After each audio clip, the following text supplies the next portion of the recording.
अगर जेडीयू और TDP NDA का साथ छोड़ देते हैं तो ये देखिए 292 है एनडीए, 12 जेडीयू के, 16 टीडीपी के।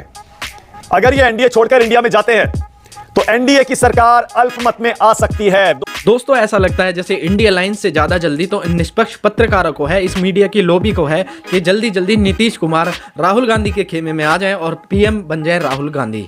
मजा आया। पटना से दिल्ली आने के लिए नीतीश कुमार और तेजस्वी यादव एक ही फ्लाइट पर नजर आए, क्योंकि इन्होंने भी 1 लाख की वोटिंग वाली स्कीम के तहत ही वोट दी है। इसकी माँ का भोला। उनको बहुत ज्यादा इस बार पलटने के लिए मुझे लगता नहीं है कि बहुत ज्यादा लोग कोसेंगे।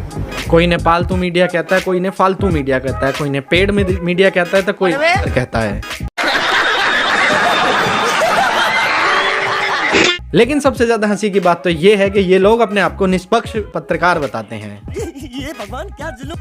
दोस्तों मीडिया की ये पूरी लॉबी लग गई है कि पीएम मोदी दोबारा से पीएम ना बने। इंडिया अलायंस के नेताओं से भी ज्यादा तो ये गिड़गिड़ा रहे हैं नीतीश जी के प्रवक्ताओं के सामने। नीतीश कुमार के जितने भी प्रवक्ता जिस भी डिबेट में जाते हैं, और खास करके इन पत्रकारों की डिबेट में जब टीडीपी या जेडीयू का कोई भी प्रवक्ता जाता है तो ये लगभग गिड़गिड़ाते ही दिखते हैं उस प्रवक्ता के आगे कि अब तो आ जाइए, अब तो आ जाइए। इसी पर डिबेट चल रही है और डिबेट के अंदर जेडीयू प्रवक्ता ने एक करारे वाला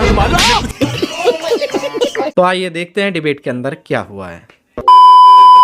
नीतीश कुमार जब आए दिल्ली, उन्होंने कहा सरकार बन रही है। ये नहीं कहा एनडीए सरकार बन रही है या इंडिया सरकार बन रही है, उन्होंने कहा सरकार बन रही है। एंटिसिपेशन है। हाँ, शब्दों को इतना नहीं पकड़ना चाहिए मानव जी, भावनाओं को भी कई बार समझना चाहिए। अच्छा ठीक है, मैंने अपनी पार्टी की भावनाओं को शब्दों के माध्यम से बयां कर दिया। ठीक है, लेकिन भावनाओं के साथ साथ अभिषेक झा नहीं होते, action speaks louder than words. ये है ना, शब्द पकड़िए, भावना पकड़िए, लेकिन एक्शंस भी पकड़िए। देखिए नहीं सुनिए ना अभिषेक झा, देखिए ये अटकलें इसलिए भी लग रही हैं क्योंकि नीतीश कुमार ने कई बार पाला बदला है। और ये भी आपको याद दिला दूं, इंडिया गठबंधन बनाने में सबसे अहम भूमिका नीतीश कुमार की थी।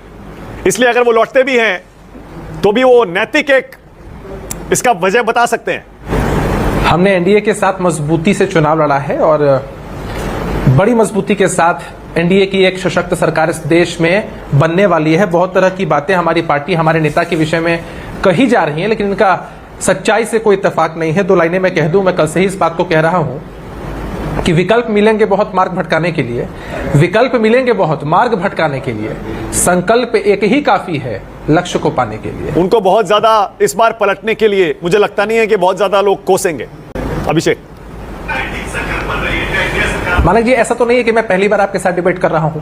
जब सरकार बदली थी तब भी मैं लगातार आपके साथ डिबेट में मौजूद रहता था, बहुत सारी बातें आप कहते और करते भी थे। मसला ये है कि ये सच कहा आपने, मैं वही बात कह रहा था, आपने मेरे मुंह की बात छीन ली कि नीतीश जी अगर नहीं होते तो इस इंडिया अलायंस की परिकल्पना संभव हो ही नहीं पाती। ममता जी, अखिलेश जी, अरविंद केजरीवाल जी सब कहां कांग्रेस पार्टी के साथ बैठने को तैयार थे, लेकिन इन लोगों ने एक कॉमन मिनिमम प्रोग्राम नहीं बनाया, फेलियर रहा सब कुछ। नीतीश जी ने फैसला किया। फेलियर कहां हो गया, क्या बात कर रहे हैं अभिषेक? इंडिया गठबंधन को अब आप फेलियर नहीं कह सकते। पसीने छुड़ा दिए, बीजेपी को 240 पर ले आए, आप कह रहे हैं फेलियर है इंडिया गठबंधन? कैसे नहीं, कैसे? मैं जवाब देता हूं। सुनिए मानव जी, ये तो वही बात हो गई है कि एक बच्चा पास हो जाता है, अपेक्षा थी कि 85-90% लाएगा, 65% पर पास हो गया, उसको कोस कौन रहा है और किस बच्चे की तारीफ हो रही है? किस बच्चे ने पसीने छुड़ा दिए? किसकी तारीफ हो रही? जो फेल हो चुका है। वस्तु स्थिति यही है कि इंडिया अलायंस को देश की जनता ने नकार दिया है।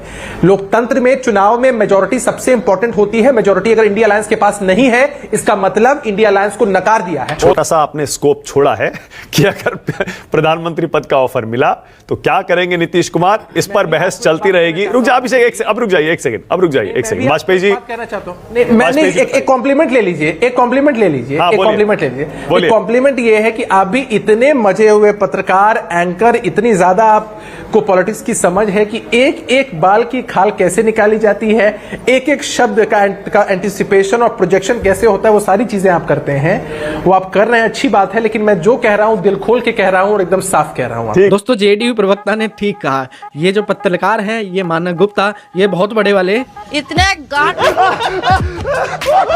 वीडियो पूरी देखने के लिए धन्यवाद। वीडियो को एक लाइक दे दें, चैनल पर नए हैं चैनल को सब्सक्राइब, बेल आइकन ऑन कर दें। फिर मिलते हैं एक और वीडियो के साथ, तब तक के लिए जय हिंद, वंदे मातरम, जय श्री राम।